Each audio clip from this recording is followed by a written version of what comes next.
The number one source of friction in your engine is not what you think. Piston rings rubbing against the cylinder walls generate more friction than any other part of the engine. More friction and temperature means more wear and less horsepower. Fortunately, the team at Total Seal knows how to reduce friction and wear through innovative piston ring design. If it takes a piston, Total Seal can build a better ring.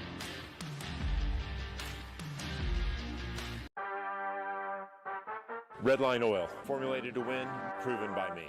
Redline Oil, formulated to win. Formulated to win. Formulated to win, proven by me.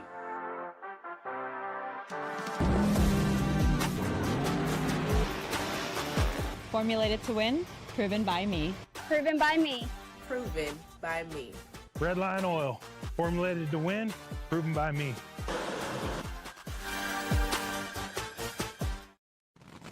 This is WFO Radio. Hey everybody, WFO Radio is back. We're back in the studio after 12 days in Minnesota. That was wild. Brainerd, I hung out, I fought fires, I was on the radio, I did a television hit, I enjoyed the lake, I hung out on Gull, I did it all, but most importantly, I watched some of the best racing you are ever going to see.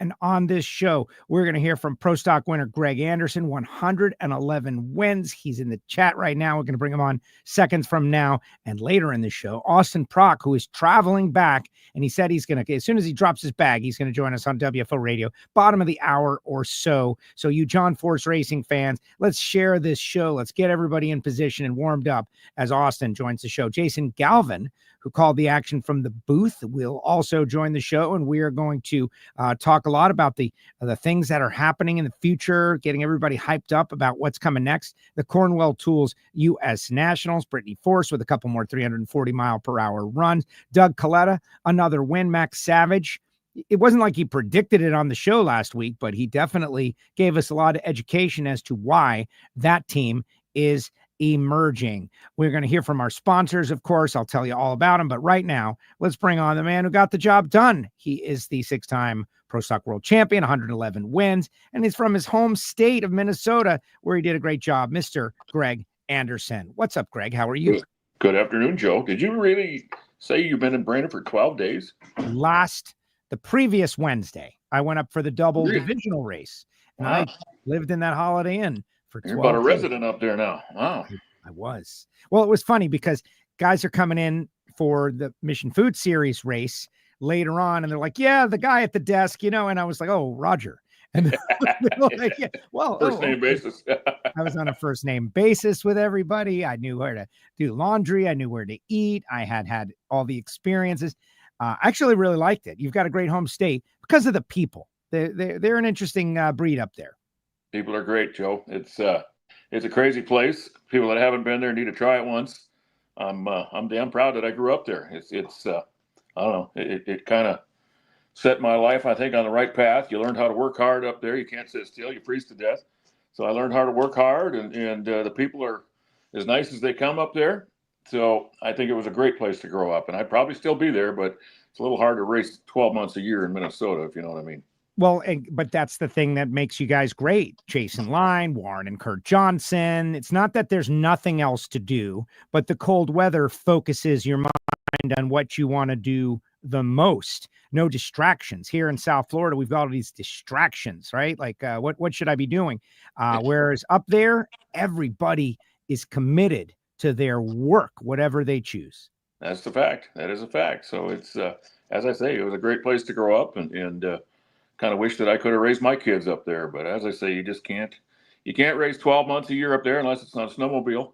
So I had to move to the South, and a lot of great opportunities down here, and I certainly love it in North Carolina. Don't get me wrong.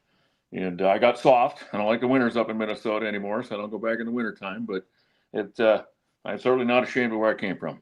I agree. So you're saying that Cody is soft, and he could have benefited from a little bit tougher. Could have been a little tougher, probably. Yeah. Kid is an ace golfer, Greg. He would not have been an ace golfer in Minnesota. I get it. I know. He'd have been, even par at ice fishing, which is less sought after. Let's see. People love in Minnesota. Obviously, a lot of congratulations from your fans. The Yeti says congratulations. Everyone's saying congratulations. I want to talk about all of it, but what I want to do first is watch the final round together. You up for that? Yeah, go for it. Let's do it. We're going to watch the final round, you and Bruno at the end of it all. Greg Anderson puts the capper on the weekend by dominating. You won everything. Let's watch together. NHRA on Fox. They roar off the starting line. Reaction times with 1,000th of a second. The 2 KB Titan stars hit the stripe, and it is Greg Anderson, 6:55.1 at 206 miles an hour, breaking Glenn's hammerlock over the course of this event. He had won it back-to-back. Greg wasn't going to let it happen 3 times straight. Nothing like a little home cooking, especially if you're Greg Anderson. You come out here and absolutely dominate. You go low for eliminations, low ET. You break through the Mission Foods race, and you beat your teammate. And actually, you left on him by 1,000, Greg. It's almost rude how bad you're mean to him today. The performance that you stood up for today, as well as the car, what do you attribute that to? Just an absolute perfect day, Bruno. Everything was perfect. We executed perfect, and I did not screw it up. If you can leave with Dallas, Glenn, you've done something right. So maybe he just spotted me a little. I don't know. But either way, I got the job done, and now we're going to Indy with damn near a dead tie. So whoever can come out of Indy the best is going to be the regular season champion. We both want that bad. So it's all good for Hendrick. It's all good for KB Titan. It's all good for Summit and Chevrolet. It's just been a great weekend up here in Brainerd. I love it up here. I don't know what to say. My wife says, you people up there are so damn nice. I've never seen nicer people in the world. And I said, you are right, honey. Yes, they are. You need to head to the zoo. I'm going. Where are you going? Did you go? Is that true? I had to get back to Minneapolis that night, but I acted like I was in the zoo down there. We didn't make it home till 3 a.m. So yeah, we probably celebrated a little bit. Monday was a little rough, but we're back on the saddle now, back to work now, so it's all good. But all right. Yeah, that zoo's something else, Joe. Obviously, you've been there enough years. You spent 12 days up there. Probably got your fill of it. It's hard to explain to people. You just got to come see it. Look at this car you rode in. This is that your cool or what? vehicle. I don't know. It looks like my daily driver right there. That is Christie's personal vehicle, but it was a dominant weekend, right? We did the Friday night battle for the Rebel Axe, Andy Ross and American Rebel Light Beer. They built us a throne of 100 cases. That's where I got the 100 cases in my head. A throne of 100 cases. You were last down and you took over the throne. You got the guitar. You snatched it out of Dallas's hands. He was like, hey, give me that thing. And you really won everything that there was to win over this course of the weekend. I want to go back to Sonoma, where you were in the similar situation until shaking the tires seriously in the semifinal, which allowed the Stanfield versus Stanfield final. Take me back to that run, because every once in a while, these things will bite you. And I think you were as close to crashing on that run as I've ever seen you, at least in the last 5 years. Yeah, they will bite you. And if you don't think they will, stay tuned, because it can happen any day, any run. And that was an eye opener. And without a doubt, I can flash that back in my mind. I definitely thought I was hitting the wall for sure. I have no earthly idea how I didn't. Somebody stuck their hand in there and did the right thing with the steering wheel and throttle at the right time. But yeah, that should have been a wall scratcher. And if nothing else, we would have had a little body work to do this week. But dodged that bullet. And then we ran right from there to the Norwalk Night of Fire and had a blast there and got to work on our track setup to run right behind fuel cars. That seems to change the game a little bit for us when we go right behind the fuel cars. And we needed to work on that setup, as you saw in Sonoma. That's what got us there. So it was a great weekend at Norwalk. We got a few runs to practice at it, probably learned a little bit, and it set us up for the Brainerd race. So had a great weekend. Right from the start, got every crumb they had to offer. The Axe American Rebel Light Award on Friday night. That was cool. The Too Tasty Mission Award on Saturday, and then the Lucas Oil race on Sunday. So, I don't know of anything else that was there for the getting. We got it all. So that was a great, great weekend. And for me, certainly a great place to do that. That's where everything started for me, Joe. That's where I cut my teeth in racing, both as a crew guy and when I finally got to drive there, it was a cool experience. And I tell everybody it's great going back, but when I go back, I've got all my buddies and friends that I grew up in high school with that don't screw it up this year like you did last year. So they're tough on me. They make it real, and when you go up there, you just don't want to look like a fool. So I did last year, and this year we made up for that. Well, and that was kind of an interesting storyline, something that I hadn't thought about, but I'm sure you had, that it had been a while since you had won in Brainerd, much longer than I had thought. I think it was 2014 or something way back. Kind of shocking. We did have a pandemic and a bunch of time off from going to the race, but it just kind of shows the momentum is building once again with you, that this is a team and even a driver, 25 in the final, that is getting more powerful as you go along. Yeah, and you're going to have to, Joe. We're getting down. We're one race away from playoffs, so you say it every year. You have to peak at the right time, and obviously we've had a fantastic start to the year. And we just hope and pray we haven't peaked yet. We hope we're getting better, and I think we showed at Brainerd we might have another gear yet we can pop it into. Hopefully going into the playoffs. So that was a good feeling, and now we're coming up on a big race for me. I love Indy. I love that race more than any other, and it's bigger than everything. It means more than everything, and I want to perform the best we have all year there. So hopefully we keep progressing and get better by then and roll into the playoffs, basically peaking and riding the top of that wave. You mentioned the regular season championship. I think it's 50 grand for pro stock. Nice chunk of change right there. You and Dallas within 9 points of one another. Hartford third, 431 back. It shows the kind of season that the two KB house cars have had. But it also shows that it's not going to be easy. Like you got to outrun Dallas. Like you said, whoever goes farther at the points and a half U.S. Nationals is going to be the regular season champion. And then we reset. But talk a little bit about that extra carrot being out there, 50 grand for the pro stockers. Oh, we absolutely. When they announced at the beginning of the year, Joe, that brought smiles to our faces, and I think it made us really dig down and work hard and focus on that. We wanted to be the regular season champ. Dallas Glenn's been the regular season champ the last couple of years and got nothing for it at the end of the year. So I almost think they did it for Dallas, finally throw him a bone. And now he's competing for it again for the third or fourth year in a row to try to be the regular season champion. But the good news is there's a carrot at the end of the line this year. There's big money on the line, and we have been planning this all year. We've been trying as hard as we can to win the regular season crown. So it's going to come down to Dallas and I. Nobody else can take that regular season crown from us. But the good news is it's going to go back to KB Titan, which is the important part. But don't get me wrong, Joe, when Dallas stages against Greg Anderson or Greg Anderson stages against Dallas Glenn, the gloves come off, buddy. We each want to win bad. So it matters to us. But the good news, the better news yet, is it all comes back here to KB Titan, and it helps us make this program even better. The U.S. Nationals is its own one-off experience. Everybody wants to win it. It changes careers, changes the way we refer to people. And you're going after another one. You've got the car to beat, but others are emerging now. The way the season is laid out, Erica had her 3 best reaction times of the entire season this weekend, kind of swapping cars around. And all of a sudden, she's looking quicker. Others are looking quicker. They've all been working to get to this point where they can show their stuff. Some might say something good about the playoff system, the last 7 races being more significant. Some might say it's bad, but it is what it is. So you almost don't even know what's coming at you now because everybody has been saving or working on their best stuff to this point. Yeah, no doubt. And I've told everybody time after time, don't be ridiculous. They're going to be there come playoff time. And they've gained and they've made steady gains. And they're absolutely now capable of winning races. They proved that at Sonoma. They proved it again this weekend at Brainerd. If we didn't have a flawless day, Dallas and I on Sunday, they would have won. We would have lost. Erica Enders or Aaron Stanfield would have won that event and would have been 2 in a row for them. So we certainly know they're there. They're back. They're ready to rumble in the playoffs. We reset points to basically nothing, so it's going to be anybody's game again. So that's pro stock, Joe. Nobody will ever lay down and quit. Nobody ever, rolls over, plays dead like a dog. And that's why I love pro stock. The competition just gets tougher every week. So I love it. I love that fact that you got to find something special each race you go to. It doesn't really matter what you did the last race. You better find something better when you get to the next race or you'll lose. So love going to Indy and love what's coming up after that. It's an exciting time of the year for us. All right, let's dig down a little deeper. I mean, I think when you go to the mainstream sports world, you think about the Patriots. They had a perfect season. They lost the Super Bowl.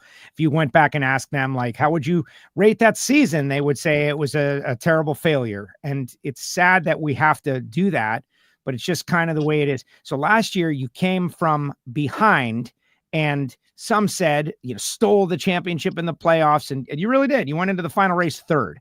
It's fair to say that. You were not the pick to win it, but you won it. This year is going to be different. You are definitely the favorite. You and Dallas, co-favorites, but you're the reigning champ. You're Greg Anderson. You're the favorite. And if you don't win the championship, some will say, oh man, that season, it was a great season, but they blew it on the championship. How do you avoid those thoughts? How do you handle managing all of that? Like what lies ahead, and we are supposed to win this. Well, it's real, Joe, but nobody's going to hand it to you. Nobody's going to lay down and play dead. It's going to be a battle. You're going to have to earn it. Do I think we can earn it? Yeah, I do. But until you go do it, you haven't done anything. So can we lose? Absolutely, positively. Can we lose? Can we win? Absolutely, positively. That's the good news is we've got great race cars, fantastic race cars, have all year, and I expect they'll get even better in the playoffs. So we'll have a great opportunity, and it'll come down to the drivers, and not just Dallas and I. We've got a whole fleet of them here under the KB Titan banner that can step forward and win races. And obviously there's a big group of them across the country there that can step forward and win races. So I can't handicap it. You can call us the favorite because we've had a great track record this year, but that last race just doesn't really get you anything, Joe. It's wonderful that you can win, but you gotta move forward. You gotta realize you're going to have to find something better for the next race, or the competition will pass you by. That's just the way it is in pro stock. So reality is anybody can still win, and you better find a way to be flawless or you won't win. Amazing. Monica saying congratulations on the win. A lot of people excited about what's happening out there. Dr. Brian Fleck going to be on Hidden Horsepower with us later this week. I'm excited about this. Background in motorcycles. Didn't know that, right? Just doing a little pre-education. He came over from Hendrick Motorsports. You called him the good luck charm. Give me a little note or two to hit him with as best as you can when we do an interview with him on Hidden Horsepower, something that I couldn't possibly know. As best as you can. Obviously, he's a cool guy. Probably the whole race world hasn't met him yet, but people have certainly noticed him.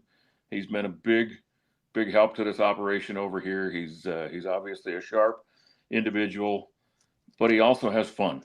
He has a blast. He loves going to the races and talking with people and hanging out with people and having a beer with people and being on that starting line and being as involved as he can be. He's not your normal engineer that sits behind a desk in front of his computer all day long and never gets up and doesn't really, see the outside or the real world, however us bare knuckle guys have to handle the world. He loves to dig in. Anytime we got to change an engine or do anything on the race car, he digs in just like a general mechanic. So he's cool. He's great. He's certainly been fantastic for KB Titan here.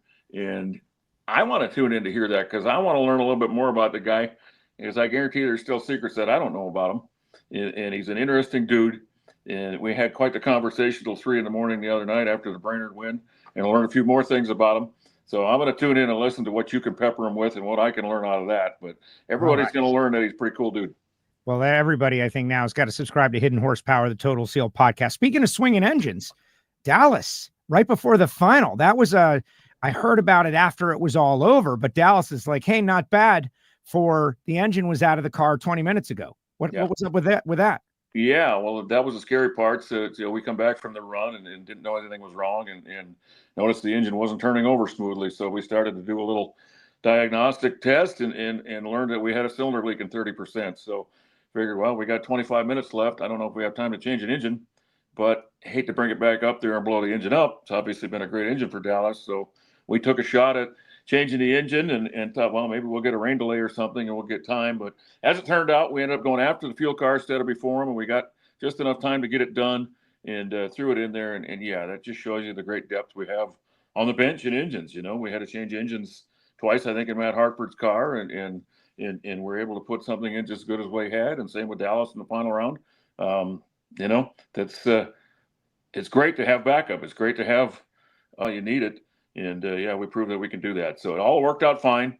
And as it turned out, the crazy way it turned out, I'm not quite sure how it happened, but somehow my reaction time said I had a better light than Dallas. I don't know. Probably if you went back and looked at video, you'd probably argue that and something was a fluke. But that's what the sheet said. That's what the scoreboard said. And it wasn't going to matter, what happened there with Dallas over there. We kind of locked him out in the final there. So it was a good one. And the bad news with that is it'll certainly aggravate him, and he'll want blood when we get to Indy. So he won't forget. He's something else, man. He's a win waiting to happen every time he goes down the racetrack, and he's a tough competitor to get around. I obviously fight as hard as we can to get around everybody, and all the elite group is definitely resurgent, and anyone can beat you now. And if you find a way to wade your way through that minefield, it always seems to be Dallas Glenn waiting in the final, and then you're like, how do I get around him? But it happened, and maybe it's one in a row, but it is one in a row, and we're the winner this weekend, and I get to hold my hat high.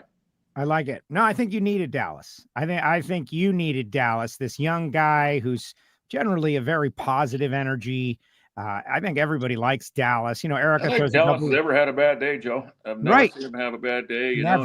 He drives that race car, drives the wheels off it, and then an hour later he's in that semi driving the truck down the road, and never complains, never absolutely always smiles, excited about the opportunity he's got, and makes the most of it every time he does. Well, exactly. It's going to be interesting to watch. Greg, thank you for making the time here on WFO Radio. Congratulations, winning Brainerd, your hometown race. And everyone was buzzing about it. And now we're on to Indy. Just like that. The U.S. Nationals at Cornwell Tools U.S. Nationals are next. Then the playoffs. That's why I call Brainerd the last race where anyone can have fun, because everything else is intense. That's true. Tension definitely gets ratcheted up a little bit, but we love that, Joe. I love Indy, and I love what's after that. So things will change a bit through Indy. It's 1.5 points. Everybody remember that. So as things sit right now, Dallas and I are battling it out for number one, but all those positions behind us, they can change. And, those 10 points per position are going to mean a lot going through the playoffs. Absolutely. And we're going to study that later on in the show next week. Greg, thank you very much for joining us on WFO Radio. Congratulations on the win. And we'll see you in a couple weeks in Indy. Thank you again, Joe. Looking forward to it. Appreciate it. There goes Greg Anderson with us here on WFO Radio. What Greg just said about the point standings is pretty crazy, because look at Derek Kramer. Derek Kramer is 699 points out of the lead, but it's 1.5 points. So Jeg Coughlin is 7th. Kramer is 10th. Jeg Coughlin is 7th. You follow me? So it's very possible that Derek Kramer, if he had a great U.S. Nationals, could leapfrog Jeg. I think that's about as far as he can get, 69 points or so. If he, ran Jeg first round, beat Jeg, and then went on to win the race, Kramer could leapfrog Jeg. And so in the grand scheme of pre-countdown points, he's still going to be 7th. But that puts him that much closer to number one after the reset. It's an additional 40 points after the reset. So everyone is going to be fighting and clawing at the back of the field to make it happen. All right. Drop your comments in the comment section, guys. Let's see what you all have to say. I am super excited about it. We're hopefully going to have Austin Prock at the bottom of the hour. We're kind of taking a flyer. He is traveling, but we're going to have Austin. All right. Let's see. Gareth Senkow. We did an attention in the pits on Gareth's 64 Plymouth from Brainerd, and he reveals it's got a Keith Black Hemi under the hood. What an amazing thing that happened. He's listening from Rock Falls Raceway. What's up, Gareth? Good to see you. Mike Cage says, great question. Of course, Greg Anderson is a class act. Greg has always come on WFO, I think, every one of his wins. I wouldn't say 111 of them, but certainly the last 30 he's been on. 111 wins. Wild. Do you ever hear from WJ? I was going to go down that road. Congrats, Greg. Heck of a weekend. Dino says, what's up? Shout out. Wesley says it's harder to be chased. It's an interesting debate. Is it harder to be chased? There are expectations. The expectations game is real. And I was just watching a documentary on the 1998 New York Yankees. It was really part of the Derek Jeter, the captain documentary. Now, if you're not a Yankee fan, don't worry. This isn't going to be an example of me beating on my chest for the New York Yankees, because honestly, we're down at this moment. So I'm not going to do that. I'm just going to say what I learned from the documentary. In 1998, the Yankees won 114 games in the regular season, something crazy, arguably the greatest single season team of all time. Baseball experts can do that. But when they talked to them, they all said that put intense extra pressure upon them due to the expectations of their fans, of the city of New York, of themselves. We've come this far, but now it means nothing. And isn't that exactly the same as what the countdown does? And for all the people that, and we don't talk about it very much anymore because it's a moot point. It's almost a wasted discussion. The countdown versus non-countdown. No, you have a playoff system for exactly this reason.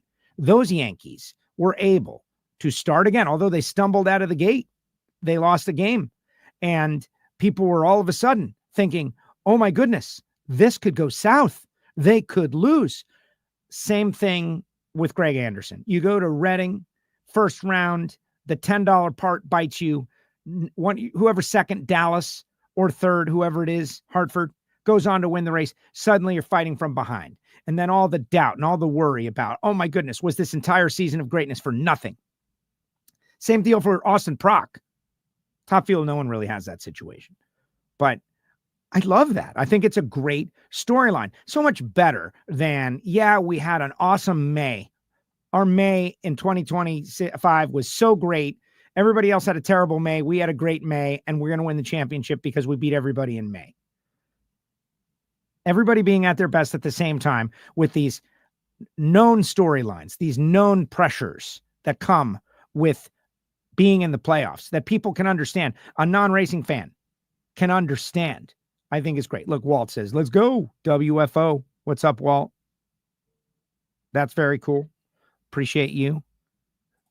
I watched the track prep video. Randy, you guys are absolutely correct. I learned so much. Yes. Track prep. Kurt Johnson. I haven't seen this one. New YouTube video. Kurt Johnson track prep. Very informative. A little more than an hour long. A must watch. Thank you, Randy, for that. Kurt's a friend. And I, every once in a while, just kind of go over and talk to the guy. Like, yeah, so what do you know? All right, we're waiting on Austin Prock. Austin Prock is scheduled to connect in a few minutes. What we're going to do is take a quick break, and we'll hopefully be back just in time for Austin. But right now, I want to tell you about our friends at HusseyPerformance.net. David Allen and the team, Beaver Falls, Pennsylvania. And he stopped giving his cell phone number. He's given the shop number now. But they've got contingency programs in NHRA for top alcohol dragster, top alcohol funny car. How about those killer bees, huh? Top dragster, top sportsman. And in the PDRA for top sportsman and top dragster. But they are not just copper head gaskets anymore. Valve cover gaskets, oil pan gaskets, header gaskets. Just like their head gaskets, they make any design. They do custom oil pans. They do it all extremely tight tolerances, and they do them very quickly. They can get it shipped out immediately. 412-716-4872. That is HusseyPerformance.net. They are doing a great job, and we appreciate them being on board with WFO Radio. Also, want to remind everybody, the folks at SoCal Hot Sauce are on board with WFO Radio, and we've got our own promo code, our own link. It is in the chat. I dropped it in the chat. It's SoCalHotSauce.com/WFO. But right now, only right now, it will expire very soon. Spicy30, it's automatic promo code. You save 30%. I think that's a good spiff to try it out one time. So the link is in the chat. It's SoCalHotSauce.com/WFO. And you go to checkout. Spicy30 is automatically applied, and you save 30%. So if you like the hot sauce, their guac hot sauce is great. They've got a lot of good stuff. I've tried most of them. I was going to try to bring one back this weekend, but I didn't want to check a bag. So I'm going to go on there right after the show and order using the Spicy30, saving 30%. My goodness, why would you not do such a thing? But our friends at SoCal Hot Sauce on board, appreciate them. Also, want to remind everybody, PowerTube TV, a great place to watch WFO Radio, this show right here. And if you're watching on PowerTube TV, reach out. Send us an email, joe@WFOradio.com. We want to hear from our PowerTube audience. Bruno's on there. He's the host of Pinks. All kinds of good stuff going on there. But PowerTube TV, they've got their app for Apple out, and it is great stuff. So I really appreciate the guys at PowerTube TV showing WFO Radio to their audience, thousands and thousands of new people each week. All right, we're going to have Austin Prock. He's signing on now. I see him down there. He's going to join us right after this. For more than a decade, FTI has strived to become the leader in the aftermarket performance transmission and converter industry. We've joined forces with McLeod Driveline Components under the leadership of Top Fuel Funny Car pilot Paul Lee, and now have a larger distribution network, more resources, and more power. Come see us in the pits and ask how you can join the FTI family. It's not cheating, It is the competitive edge. Drag racing fans, check out Drag Race Bracket Bonanza. It's the free, family-friendly fantasy bracket game. Now, after final qualifying at every national event, you can fill out your bracket for all the pro classes. It's free, easy to click on your picks. If you need some help, just hit the randomizer button to fill in the blanks. It's for fun, stay engaged, and pick your winners today. I'm Steve Torrance, four-time NHRA Top Fuel World Champion. And when me and these Capco boys win races, we go straight WFO. And I'm excited to see Steve, hopefully back at the Cornwell Tools U.S. Nationals. Speaking of Cornwell Tools, let's bring on the Cornwell Tools driver, Mr. Austin Prock. Austin, welcome back to WFO. Looks like your travel all worked out. Yeah, thanks, Joe. Always happy to be on here. And yeah, everything went smooth. Ended up getting out of there last night. Our test session got canceled, and we're hoping that we can make some runs tomorrow here in Indy. Okay, so you were going to test. You win the race, really strong performance, and you guys had a test day scheduled as you get ready for the playoffs. That tells me a lot. Yeah, absolutely. We've been trying to test this hot rod all year long, and every time we go and try and test, it seems like the test session gets canceled or Mother Nature just won't play in our favor. So that happened again yesterday, and we spent a lot of time at the racetrack Sunday night. You go win the race, and then you got to service 4 rounds worth of stuff. We were there till about midnight working, and you get right back up at 6 a.m. and go out there, and we sat in the rain for a few hours. So ended up packing up. The boys hit the road this morning. They should be here about 5 o'clock. We'll go out there, set the pit up, and hopefully make 4 or 5 runs tomorrow. Wow, that is well, that's why you're having success, because of that ethic. That's not that other teams don't have the ethic, but the bar is being set by what you guys do as the current champion, as the points leader. We'll talk about the Cornwell Tools U.S. Nationals, but I want to focus in on this race win. This was tremendous. You up for watching the NHRA on Fox coverage of the final round with me? Yeah, absolutely. Let's do it. Let's watch Brian, Tony, and Bruno as Austin Prock wins Brainerd against J.R. Todd. Here we go. And they have showed us, at least to this point, they can stand in the ring with a champ. A tire-smoking launch for J.R. Todd means Austin Prock, karting a 390 at 321.5 miles an hour, is yet again a winner on the tour. You can see the dog pile in the starting line.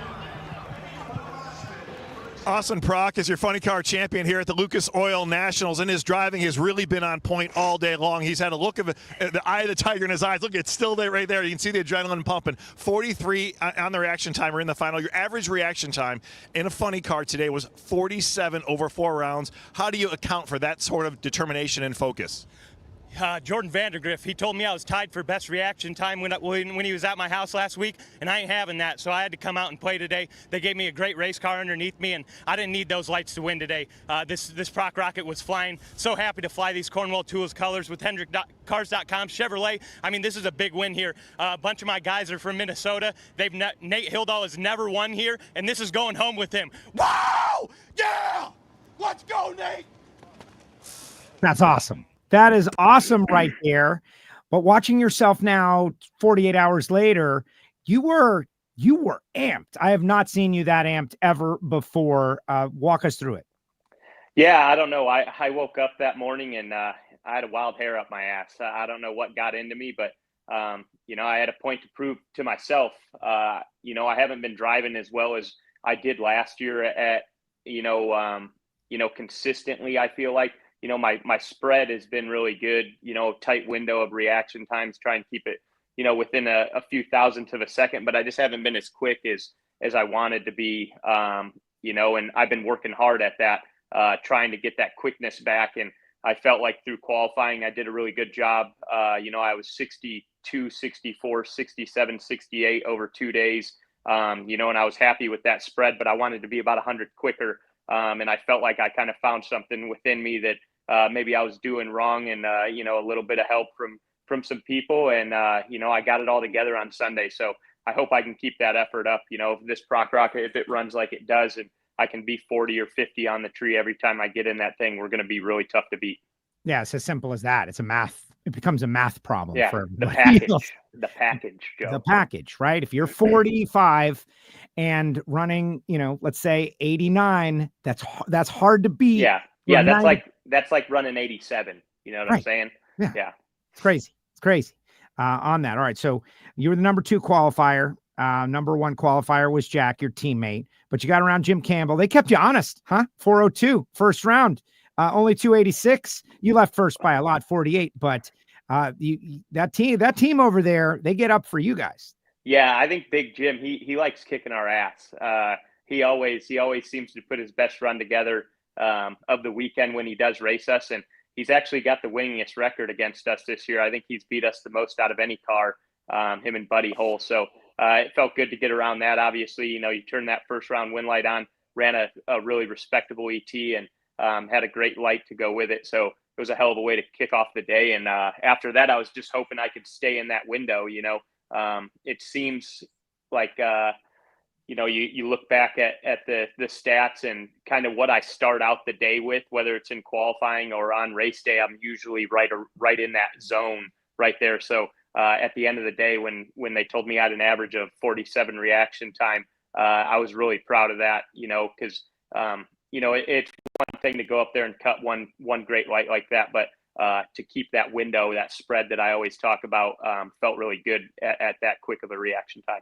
Yeah. Now to qualify it or clarify it. So you said Jordan Vandergriff was the reason he told you he was tied. I want to talk about Jordan a little bit later because he did a great job coming back and we want him involved. But we saw on social media, those who follow, you guys were hanging out because he was racing. You guys spent a lot of time together and he somehow revealed stats that you were not aware of as he was doing NHRA on Fox research. Like how did that happen?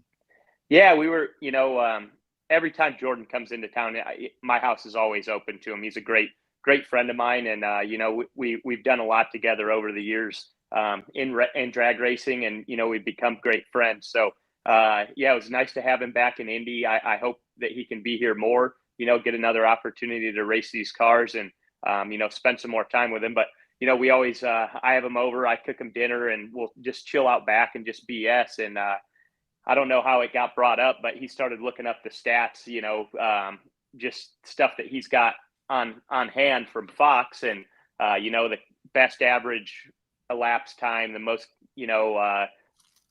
success rate going down the racetrack. And then we got into whole shots and reaction times. I stay out of all that stuff.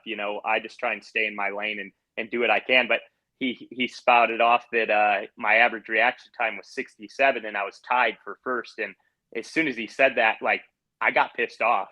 Like, he's like, dude, did that aggravate you? And I'm like, yeah, it really did. And like, we were getting ready to go to bed too. And I'm like, you got me all spooled up now. And now I'm going to have to go lay down and stew on this, So, I wanted to go out there. I want to be the best in the class. I feel like this race car is the top of the class. It's the most competitive race car in the class. And I want my part of the job to be equal to that. And, I went out there and drove my ass off. I was exhausted after Sunday. I don't know if I've ever put that much like mental, like stress into it. I don't even know how to explain it, but my whole body was just beat after the end of that day. And I guess that's what it's going to take to perform like that. Yeah. Now was he mocking you? Like, you don't have the best, or was he just, no, I mean, he was just like friends might do. Yeah, he was just stating the stats. I wasn't aggravated with him or he wasn't busting my balls or anything. It aggravated me. Like I said, I want to be the best in the class. My dad's the same way. He's got that same mindset. After the last 2 rounds in Brainerd, he was pissed.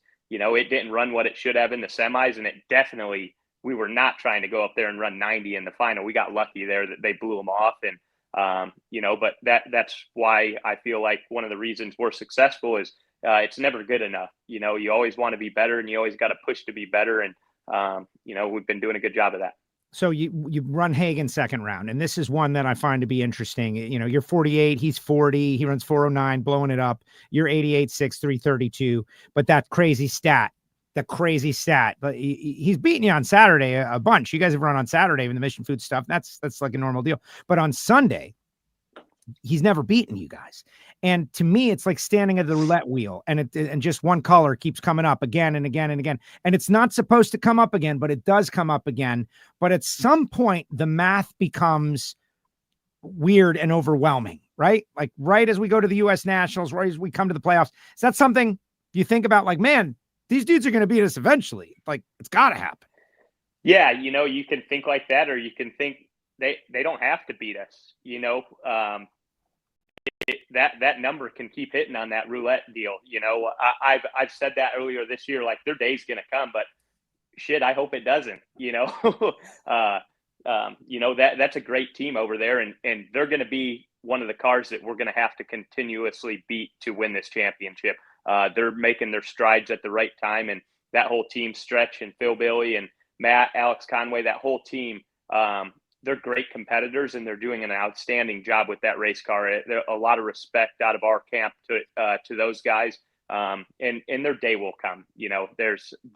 I hope it doesn't, because that thing's really clicking right now, and Matt's driving the wheels off of it. He gets up on the wheel when he races me, even in qualifying. Q1 we had to race each other. We haven't raced each other in Q1 in a while, and I went up there and I'm like, I want to leave on this dude, and he was feeling the same way, and we ended up having identical reaction times Q1, which was pretty funny. But yeah, they're doing a great job, and that thing was trucking second round. Our car rattled leaving. It hasn't really done that very often. That place was weird for us.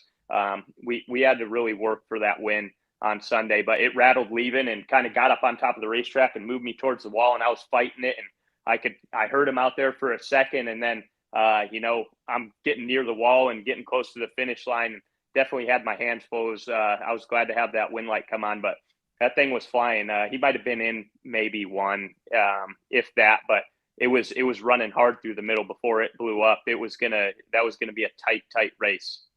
It was wild, a wild race. But these are the way stories get set up. The stories of the playoffs, the stories that we follow, the things that happen on the road. Wesley says, congratulations. He says you were on kill mode. Mike Cage says you were amped up on Monster Energy. But everybody acknowledged that you were kind of in a different zone. Now that you've been there, do you know how to get back there? Is that some place that now that you've been there and you were there, like you can channel that? Can that become normal? That's one of the hardest parts about driving these race cars, is finding that niche, that zone that you need to be in to be on kill like that. And it's really hard to you can't create it. It has to come within you. And and some days it just does, and I was definitely glad I got that on Sunday. You can't push yourself to recreate something like that.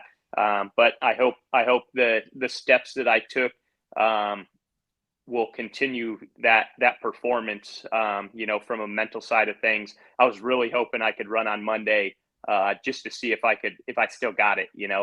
Go up there T1 and see if I could chop the tree down again. But I feel like I'm in a good space. A lot of this is confidence based. Leaving the starting line, you've got to be able to go up there and attack, and you got to believe in yourself and kind of be on edge, or in kill mode, like that fan said. So we'll see. I drove like that a lot last year. Not quite that good, but definitely had a lot of 50 lights, low 50 lights. So I'm just trying to get back there.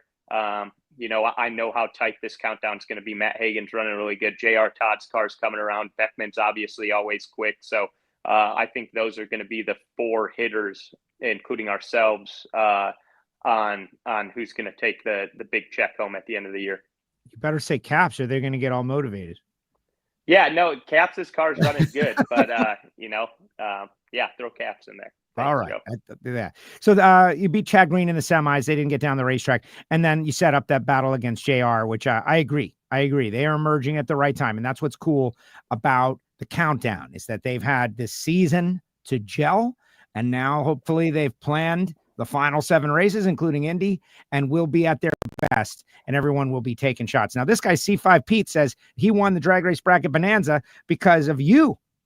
I don't believe him, though, because I'm sure everybody picked you. I'm sure you were very well picked. And if not, there's a problem. Yeah, I think I had me and Beckman were tied for 39% of the votes for winning. So, I guess a lot of people picked us. But you follow that? You're aware of that off the top of your head? Yeah, they tag me in all their posts and I repost them most of the time. So I like looking at it, just seeing, what people think. And, a lot of people have been picking us for a reason lately. I agree. We now have our own promo code, guys, for the league, the WFO league. All you got to do is type WFO radio and you can get in the WFO league. It's real easy now. They've made it easy. Point standings, 242 up on Beckman. All right. So, I don't know what the math is.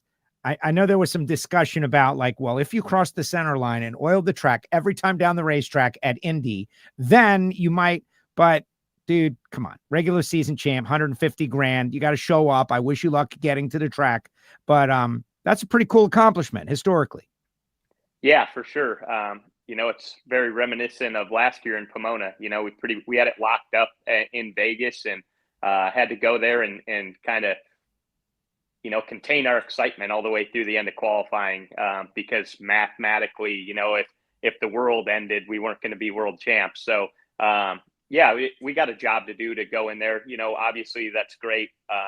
That's a huge lead again going into the playoffs, similar to what we had last year. So definitely makes us feel good, but we still got the job's not finished. We still got a lot of work to do. We want to go win the U.S. Nationals. There's a lot of money on the line next week. I think it's over 300 grand if you count everything up between the Mission Too Fast, Too Tasty, the call out, the race, and then obviously the regular season championship. And at John Force Racing, we want to take all that cash home.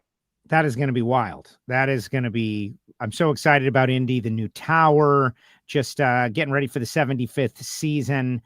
Let me ask you, I got a little heat the other day. I said something, my job is hyperbole, right? I want to get people excited. I want to say big things. And then if they happen, it's even better. But my observation was that I think you are putting the effort in to try to be the greatest driver ever. And someone said, John Force is the greatest driver ever. And I was like, yes, I understand. But John Force is an anomaly. Don Garlits is an anomaly.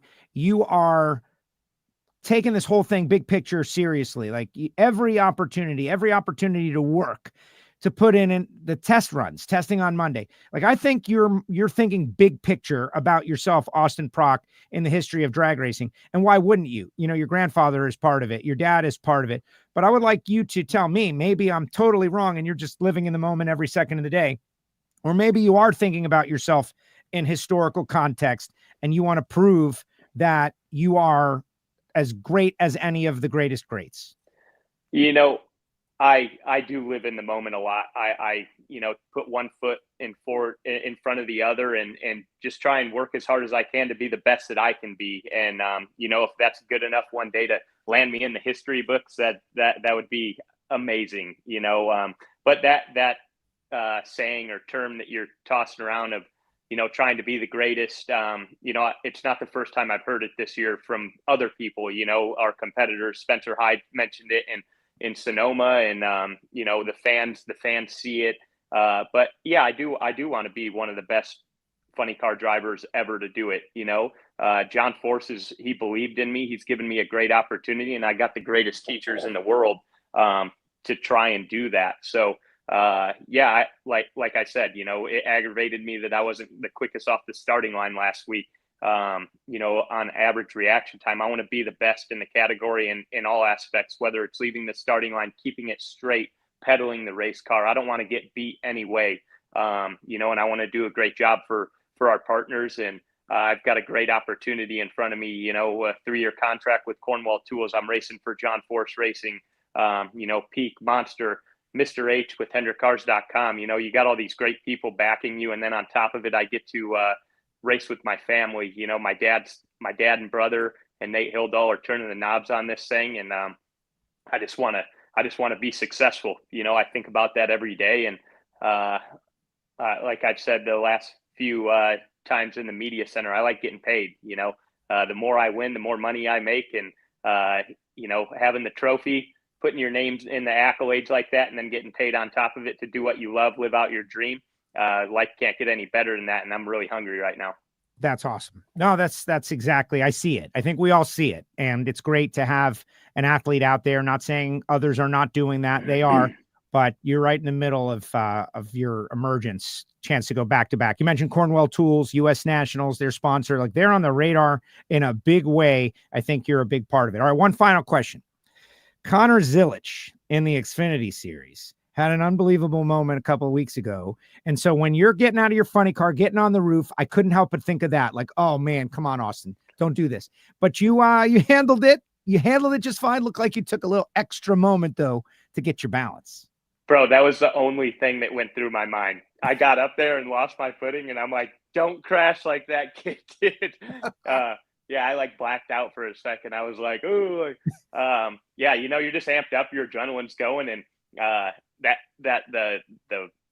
hood of that Chevrolet, it's not the flattest. It's got a lot of shape to it, and kind of got to get your feet in there, kind of pigeon toed, and it took me a second to get up there, but yeah, I was glad I didn't wad it up. I don't want to scratch that nice helmet I got. I spent a lot of time painting that thing.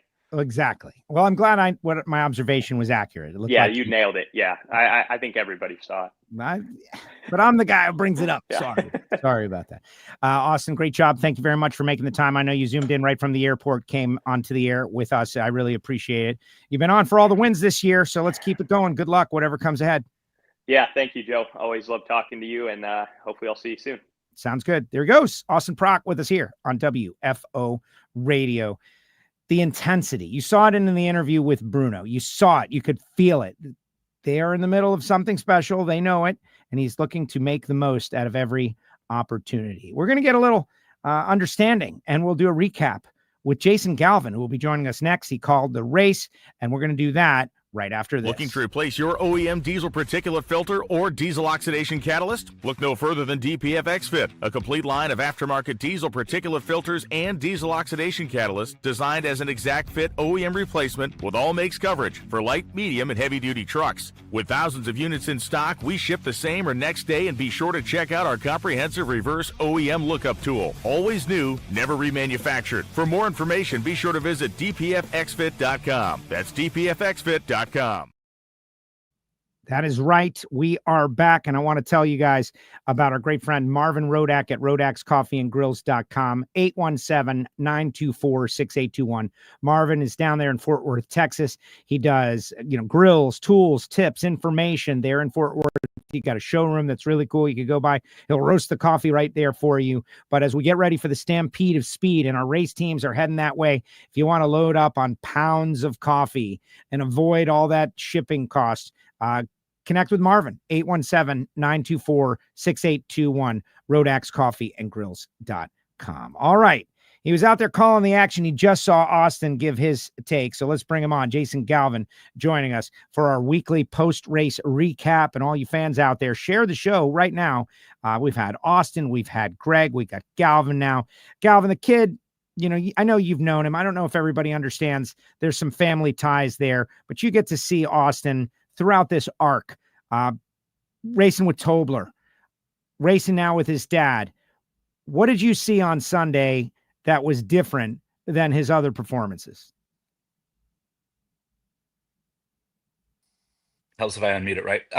Yeah, listen, Joe, just the intensity, right? I mean, I've seen that out of Austin Prock a couple of times. That was pretty rare. Felt like he had that intensity at Gainesville last year, his first race in the funny car. Like he understood the moment.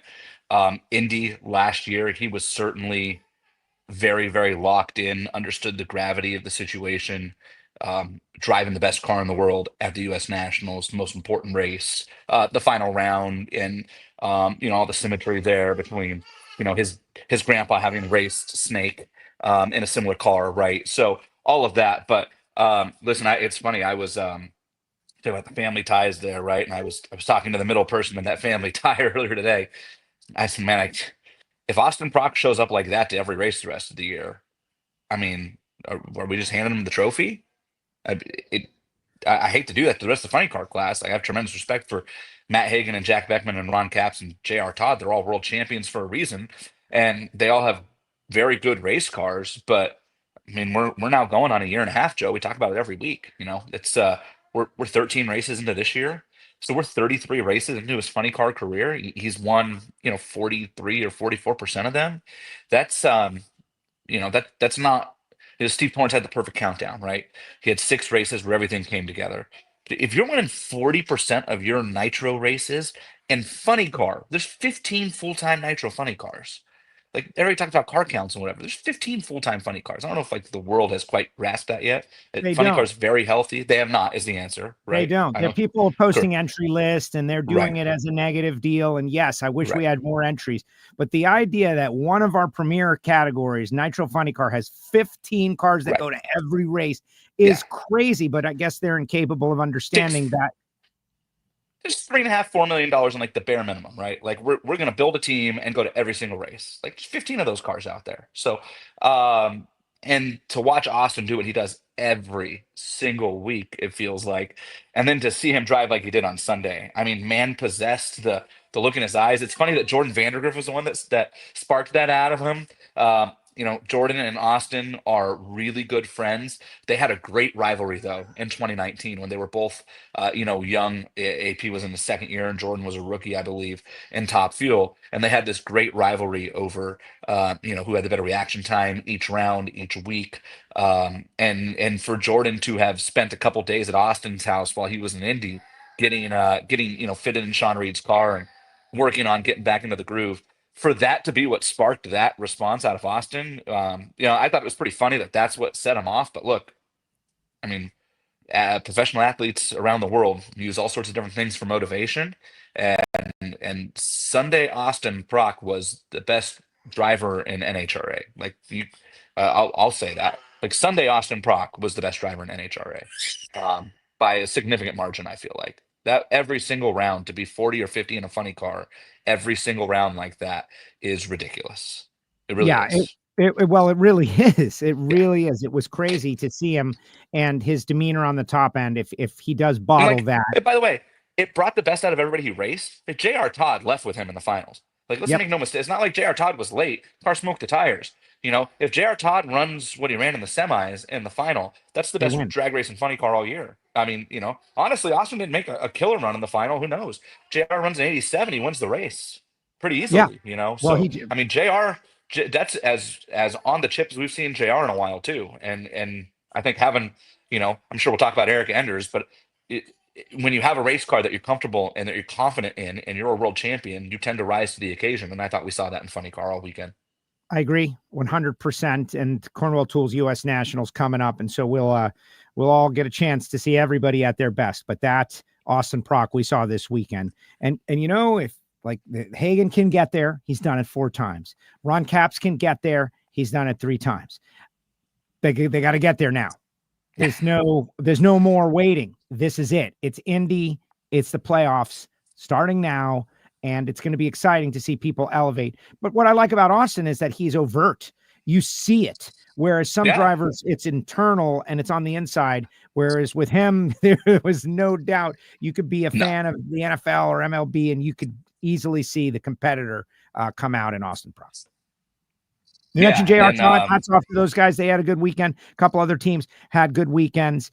Matt Hagan, they haven't beaten JR on Sunday yet, which I asked AP about that. I don't think you were on for that part, but he's like, I think we can keep winning because I believe we can keep beating them. I don't think that Austin Prock has ever put his helmet on and rolled up to the water box and thought, I'm not winning this round. And like, that's easy to say, right? I mean, come on, Joe, like you and I race on a much smaller level, right? But we put the helmet on and roll into the water box. Like, it's not like we're looking over. It doesn't matter who's in the other lane going, man, I'm really screwed here, right? I mean, there might be times where I got to really be on my game. I got to get on it. But I think inherently to be a competitor and want to do that, you have to believe that you have a chance to win every time. I don't think Austin Prock thinks he has a chance to win. I think Austin Prock rolls into the water every single time he's in that funny car and thinks we are going to win this round. And if we don't, it is an epic failure. Not like a little disappointment. If they would have lost to JR, if Austin leaves on JR and JR runs another 86 and Austin runs a 90 and they lose by 200ths of a second, I don't think Austin would have got out and gone, well, JR Todd had the best race car today. Austin would have got out and been livid. And it to constantly be, kind of on the chip, as we like to say in our family, like that all the time, That's a rare breed. Absolutely. All right. Top Fuel, Doug Coletta again. And it's like, Alan Johnson. We talked to Mac Savage on the show last week, and Mac was just very analytically laying out many things. For those of you who didn't see that interview, Mac is a very interesting character, and he is a quiet person who doesn't do a lot of media. I am so thankful that he gave us his time because he laid out a lot of details. And Doug Coletta, back-to-back races, and it's not what they did, it's how they did it. Yeah, well, listen, smart in round one, right? This is not a knock on Terry Totten's team, but that team just, frankly, didn't seem super prepared for the weekend, right? Didn't make a run till Q4, almost didn't get the car started. They were late getting to the line for round one on Sunday. So they were short staffed. I certainly appreciate their efforts getting to the track, and I love having Terry Totten out there, but that car was behind the 8 ball all weekend. So what did Alan Johnson do in round one? I'm not going to say he laid up a little bit, but played it safe. 372, 337, knowing they had a bye run in round two in a 14-car ladders and a 1 qualifier. And round two was when Alan kind of flexed his muscle there. The 68 to earn lane choice in the semis, and then 66 in the semis, and a 67-0. Basically made an identical run between the semis and the finals within 5 thou. And Doug Coletta had the best car in Top Fuel for the second straight weekend. And you started to see this, Joe, in Seattle. And it wasn't just qualifying, that round one, the 62.8, the 340 mile per hour run. Like, there was maturations of an Alan Johnson dominant tune-up that showed up in Seattle, and it didn't carry through to a win. Came up a semifinal loss short, but the writing was on the wall. And then Sonoma was dominant, and Brainerd was dominant. And now all of a sudden, Top Fuel is the most interesting category for me this weekend when it comes to the regular season championship, because you have 3 cars that can legitimately win it in Langdon, Doug, and Tony Stewart, depending on how the weekend and Monday play out. But qualifying points are going to be huge. There's extra points in qualifying at Indy. You get 4 for being number 1 in a round instead of 3. You get them 5 rounds instead of 4. They've got a Mission Foods challenge on Saturday, so that's going to factor into some things. But we're going to be watching points all weekend in Top Fuel, round by round. Funny Car is basically decided. Austin Prock would have to have like the worst weekend in racing history from a penalty not point show standpoint. up like you said. We talked about it. Well, I mean, he could show up, but I've got to oil the track all 6 runs, cross the center line all 6 runs, and lose round 1. Like, come on, right? That's not going to happen. But and then Pro Stock. You heard Greg Anderson say, Pro Stock will basically be whoever has the better day Monday between he and Dallas, and that's pretty much decided. And Pro Stock Motorcycle, Gage, it has a couple round lead on Richard, and it just kind of feels like, barring Gage Herrera having some sort of mechanical issue or falling asleep in round number 1, that's pretty much settled. Top Fuel, like, flip a coin right now. Doug Coletta's got the best car right now. Sean Langdon's had the best car all year.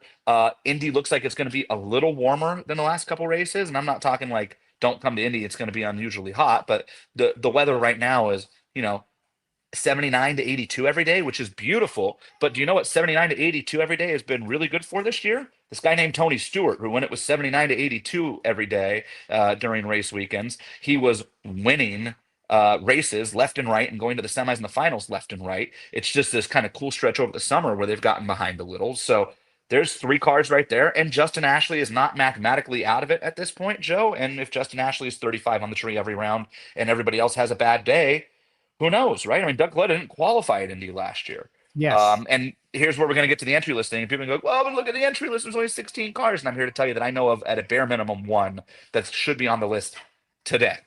And I think there's more than 1. So there will be bumping in both Nitro classes at the U.S. Nationals. Trust me. If I'm Kyle Sattenstein, I'm coming to Indy. And, I don't know. Maybe I know something. Maybe I don't. Right. Well, I'll tell you, he just told me directly on Instagram, because they tagged me in a post, and I was like, hey, when's your next race, dude? And for guys, listen, there's a lot of people that just show up at NHRA every once in a while, but this kid was a little different. That's all I'm saying. Could drive, was cutting lights. Car looked as good as that car has ever looked, and they've had a dozen people drive it. And ran 80s pretty effortlessly. When's the last time the leverage car ran 80s pretty effortlessly? The answer is never. So, I mean, that car all of a sudden becomes a spoiler car. If I'm Kyle Sattenstein, I don't want people to forget who I am. I don't want to step away from the spotlight. And I think his budget is 3 races. I might just run the 3 next races and try to make a statement. Because Reading is home for them essentially. So I would, he's from New York. The leverage team's from up there in the New England area. Like I would imagine Reading is a for sure for them. And so to your point, yeah, I mean, come to Indy, Kyle, please. Well, I think so too. So we shall see. Randy Johnson says, don't forget Clay though. Clay obviously went to the final round. He's got a couple of big wins. He's a defending race winner. None of us here are forgetting Clay. We love nobody's writing off Clay. And here's the thing I'll say about Clay. If you're looking at Play NHRA season long odds to win the championship, here's the one thing I think the odds makers, because this is really the first full year, right? Came out middle of last year. Here's the one thing I believe the odds makers still are not really accounting for when they're writing odds: the points reset for the countdown. Now, should Austin Prock be a runaway favorite? Obviously. Should Greg and Dallas be heavy favorites over the rest of Pro Stock? Duh. Should Gage be the favorite in Pro Stock Motorcycle? Of course, because look at history.